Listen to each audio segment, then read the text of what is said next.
టేస్టీగా క్విక్గా అయిపోయే పొటాటో రైస్ మీకు చూపిస్తాను వచ్చేయండి. చాలా బాగుంటుంది. పిల్లలైతే భలే లొట్టలు వేసుకుంటూ తింటారు. కడాయి పెట్టుకొని ఆయిల్ వేసుకొని బంగాళదుంప ముక్కలన్నీ వేసి నూనెలో బంగాళదుంప ముక్కలు గోల్డెన్ కలర్ వచ్చేదాకా వేయించండి.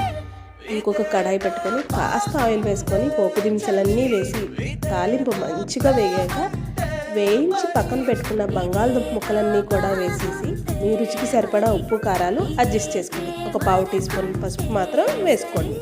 అలాగే టేస్ట్ చాలా బాగుంటుందండి. ఒక టీ స్పూన్ దాకా సాంబార్ పొడి కూడా వేసి మంచిగా కలిపి అన్నం వండి పక్కన పెట్టేసుకున్నాం కదా, ఆ రైస్ని కూడా వేసేసి మొత్తం కలిపితే అంతే అండి, పొటాటో రైస్ రెడీ. చాలా బాగుంటుంది. దీంట్లో ముఖ్యంగా వేయాల్సింది సాంబార్ పొడి, అది మాత్రం స్కిప్ చేయకండి సుమా. రుచి అంతా అందులోనే ఉంటుంది.